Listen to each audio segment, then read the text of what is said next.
Kini saatnya kita simak sejumlah informasi menarik dari Biro Kompas TV di Tanah Air dalam segmen Cerita Nusantara. Sudah bersiap dua tim jurnalis Kompas TV, ada Fida Alatas dan juru kamera Sunandar dari Bandung, Jawa Barat, dan Ismail Hasan serta juru kamera Abdil Firmansyah di Kediri, Jawa Timur. Kita akan ke Bandung terlebih dahulu. Selamat siang Fida, ada informasi menarik apa dari sana? Silakan.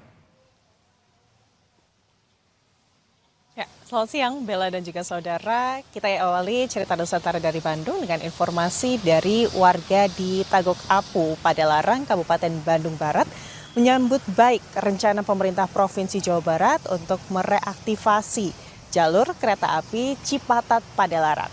Warga menilai menggunakan kereta api lebih murah dan juga dapat menghindari kemacetan. Pemerintah Provinsi Jawa Barat telah membahas wacana reaktivasi 5 jalur kereta api bersama Direktorat Jenderal Perkeretaapian Kementerian Perhubungan dan PT KAI di Gedung Pakuan, Bandung. Salah satunya reaktivasi jalur kereta api Cipatat Padalarang sepanjang 17 km. Stasiun Tagok Apu yang merupakan bangunan cagar budaya ini dinonaktifkan pada tahun 2013.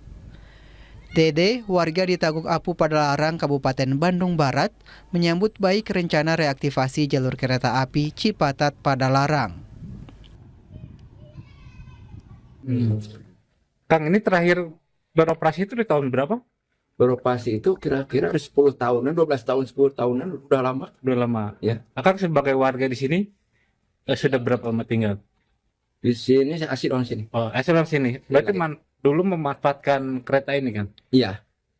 Dan dengan rencana pengaktifkan kembali itu, tanggapan pribadi, setuju, senang, bahagia? Setuju aja. Setuju aja. Warga berharap reaktivasi jalur kereta api Cipatat Padalarang segera direalisasikan agar membantu perekonomian dan menggunakan kereta api lebih murah dan tidak terkena macet. Ahmad Fadillah, Kompas TV, Kabupaten Bandung Barat, Jawa Barat.